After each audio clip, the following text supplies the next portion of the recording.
तो पुरात उतरतो आणि जीवाची बाजी लावून लोकांना वाचवतो।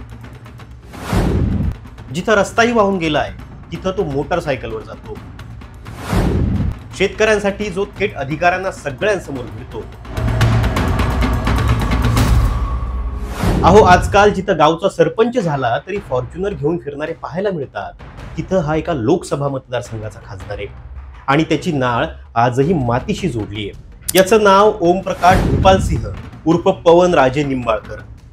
धाराशिव मतदारसंघातून शिवसेना बाळासाहेब ठाकरे पक्षाचे खासदार। पण खासदार होण्याचा त्याचा प्रवास नक्कीच सोपा नाहीये। हा खासदार खुर्चीपायी झाला नाही, तर बापाच्या हत्येनं त्याला या राजकारणात आणून फेकलंय। ज्या वयात पोरं कॉलेजात टवाळक्या करत फिरतात, त्या वयात म्हणजे 22व्या वर्षी यानं बाप गमावलाय, ज्याच्या छातडावरच्या गोळ्या त्याला पाहायला लागल्यात आणि पाहायला लागलंय आपल्याच नात्याने केलेला दगाफटका। ओमराजे निंबाळकर नावाचा हा माणूस लोकांचा खासदार झालेला दिसत असला तरी त्याचे पाय आजही जमिनीवर आहेत, कारण त्यानं आयुष्यात जितकं झेललंय आणि त्याला लोकांनी मोठं केलंय। त्यामुळे प्रश्न तयार होतो, ओमराजे निंबाळकर आहेत तरी कोण? त्यांचं आयुष्य होतं तरी कसं? ओमराजेंच्या वडिलांना कुणी, का आणि कसं संपवलं? ओमराजे निंबाळकर नावाचा कोहिनूर घडण्याआधी तो किती वेळा तासला गेलाय? या सगळ्या प्रश्नांची उत्तरं आम्ही तुम्हाला या व्हिडिओत देतोय, त्यामुळे हा व्हिडिओ शेवटपर्यंत पहा। नमस्कार, माझं नाव आशिष आणि तुम्ही पाहताय टाइम्स नाऊ मराठी।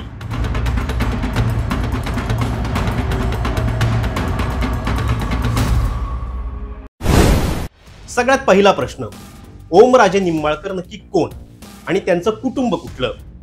निंबाळकर हे मूळचे पूर्वीच्या उस्मानाबाद आणि आताच्या धाराशिव जिल्ह्यातले। या जिल्ह्यात पाटील निंबाळकर ही दोन घराणी कायम चर्चेत राहिली। पाटील म्हणजे माजी मंत्री पद्मसिंह पाटलांचं घराणं। ओमराजेंचा जन्म 17 जुलै 1982 ला धाराशिव मध्ये झाला।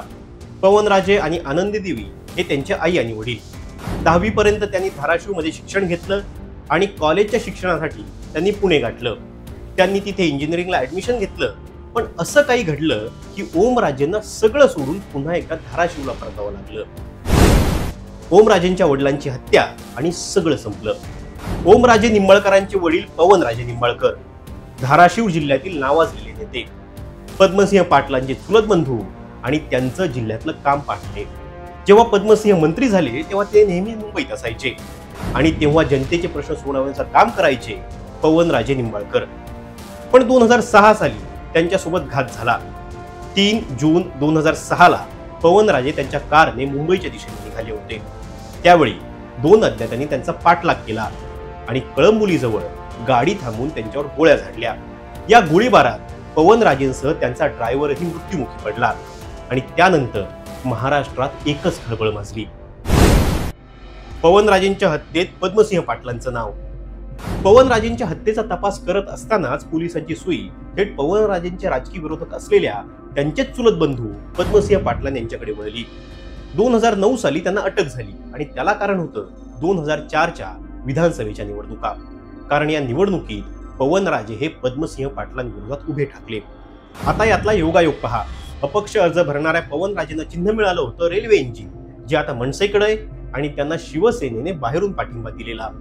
पवनराजेंची मतदारसंघातील पकड मजबूत होती आणि त्यामुळेच नेहमी अजय असलेल्या पद्मसिंह पाटलांच्या साम्राज्याला सुरुंग लागण्याची शक्यता निर्माण झाली आणि तिथूनच सगळा गेम फिरला।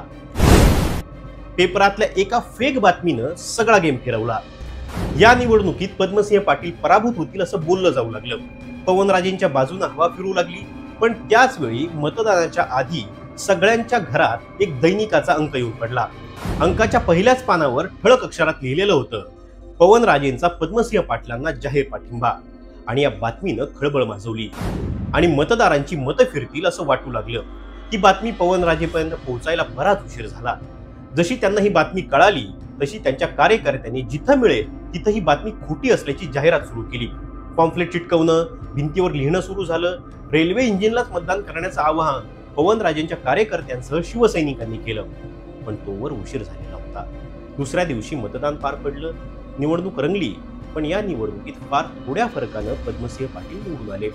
पवनराजे पराभूत झाले, पण त्यांनी थेट पद्मसिंह पाटलांचं साम्राज्य हलवून टाकलेलं होतं। परिणामी सलग मंत्री राहिलेल्या पद्मसिंह पाटलांना नव्या मंत्रिमंडळात स्थानही मिळालं नाही आणि हीच सल कदाचित त्यांच्या मनात राहिल्याचं विरोधक सांगतात. आता बॅक टू येऊया 2006ला. जसं वडील गेल्याचं ओमराजेंना कळालं तसे ओमराजे पुण्याहून धाराशिवला आले. राजकारणात अजिबात रस नसलेल्या ओमराजेंना आपले वडील राजकीय बळी ठरल्याचं जाणवलं आणि त्यांनी राजकारणात उतरण्याचा निर्णय घेतला आणि यात त्यांना मदत केली पवनराजेंच्या स्वीय सहायकाने. हा व्हिडिओ पहा. माझ्या बरोबर असलेली संतोष कोजरे म्हणजे माझ्या वडिलांपासून ती बरोबर होते. मग माझ्या आमदारकीच्या कालखंडामध्ये सुद्धा माझ्या बरोबर स्वीय सहायक म्हणून त्यांनीच काम केलं. बऱ्याचशा कार्यकर्त्यांच्या ओळखी किंवा राजकारणातले सगळे बारकावे जरी त्यांनी सांगितलं म्हटलं तर काय वावगं ठरणार नाही. त्या माणसाकडनं बऱ्याचशा गोष्टी मला शिकायला मिळाल्या. ती सुद्धा त्याच भावनेतनं म्हणजे खरंच माणसं की असते एखादा माणूस मिळण्यासाठी. मला वाटतं मी कदाचित कैलासवासी पवनराजे निंबाळकर साहेबांनी ती माणूस तयार करून माझ्यासाठी ठेवला असं म्हटलं तर काय वावगं ठरणार नाही. पहिल्याच प्रयत्नात ओमराजेंनी जिल्हा परिषद निवडणुकीत कमाल केली. गावोगावी सभा घेतल्या. जिल्हा परिषद असो, तेरणा सहकारी साखर कारखाना किंवा थेट विधानसभेची निवडणूक, ओमराजेंनी सगळ्याच ठिकाणी पद्मसिंह पाटलांच्या साम्राज्याला सुरुंग लावला. आधी काँग्रेसमध्ये असणारे ओमराजे 2019ला शिवसेनेमध्ये गेले कारण विधानसभेची ही जागा राष्ट्रवादीला सुटलेली. राणा जगजितसिंह यांना उमेदवारी देण्यात आली आणि ओमराजेंनी शिवसेनेत प्रवेश करून राणांना थेट आव्हान दिलं आणि या विधानसभेची जागा मारली. पुढे दोघांचं हे वैर कायम राहिलं. 2014च्या विधानसभा निवडणुकीत राणा जगजितसिंहांनी ओमराजेंचा पराभव केला तर 2019च्या लोकसभा निवडणुकीत ओमराजेंनी पराभवाचा बदला घेत राणा जगजितसिंह यांना धूळ चारली आणि थेट लोकसभेत खासदार म्हणून पाऊल ठेवलं. माध्यमांना ओमराजे निंबाळकर जरी आता जमिनीवर लढताना दिसत असले तरी गेली अनेक वर्ष ते जमिनीवर उभा राहूनच संघर्ष करतायत. कोरोनात असो वा इतर गोष्टीत, अधिकाऱ्यांना धारेवर धरणं असो वा थेट पाण्यात उतरणं, ते मागे पुढे पाहत नाहीत कारण त्यांनी या राजकारणापायी जे गमावलंय त्याला बाप म्हणतात आणि तोच बाप या मतदारसंघात आज त्यांना दिसतोय. म्हणूनच या पुरात एक खासदार नाही तर एक माणूस दिसला जो माणुसकीसोबत फिरतोय. तुम्हाला हा व्हिडिओ कसा वाटला हे आम्हाला तुमच्या गावाच्या नावासह कमेंट करा आणि अशाच माहितीपूर्ण व्हिडिओसाठी पाहत रहा टाइम्स नाऊ मराठी.